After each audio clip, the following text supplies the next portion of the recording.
Қайырлы күн достар, бүгін біз сіздермен халқымыздың ұлттық тағамы бешбармақ әзірлейтін боламыз.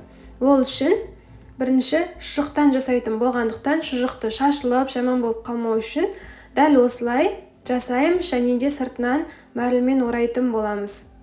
Сол уақытта біздің шұжықтарымыз шашылмай өте әдемі болып пісетін болады. Міне кішігірім лайфхак.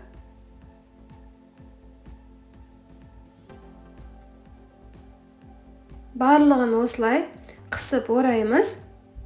Міне дайын болды. Енді мұны пісіруге қоятын боламыз. Суды құямыз. Суымыз бір қайнағаннан кейін астын басып тастап, жай отта пісіреміз. Және де осылай ішіндегі суын шығарамыз, әйтпесе жарылып кетеді. Су очисткамен тесіп қоямыз. Міне дайын болды. Осылай әдемі болып, шашылмай, өте жақсы болып піседі. Жаңағыдай мәрліге орап пісірсеңіздер, ет пісіп жатырған уақытта картопты да салып пісіріп аласыздар. Және де асымыздың нанын пісіретін боламыз. Нанның жасалуы, құрамы, жайылуы барлығы төменге сілтемеге тастап кетем, апесайдан көріп алсаңыздар болады. Енді мұны дәл осылай бөлшектерге бөлеміз және де қайнап тұрған сорпаға салып пісіретін боламыз. Астың нанын пісіріп жатқан уақытта отты қатты қойып қоямыз. Араластырып қойып тұрамыз, бір-біріне жабысып қалмауы керек.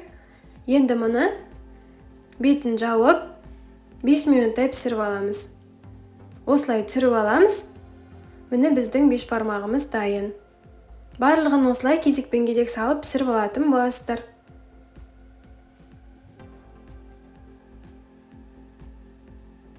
Міне енді тұздығымызды әзірлейміз. Тұздыққа біздер пиязды, көк жуаны салдық және де бұған бұрыш салып, осылай үстіне сорпа құйып, соңынан асымыздың бетіне құюға керек болады. Міне барлығы дайын, өте дәмді болып шығады, міндетті түрде істеп көріңіздер. Рецепт ұнаса комментарий қалдыруды ұмытпаңыздар. Достар, біздің арнамызда осындай тегін мастер-класстар бар, сондықтан тіркелуді ұмытпаңыз.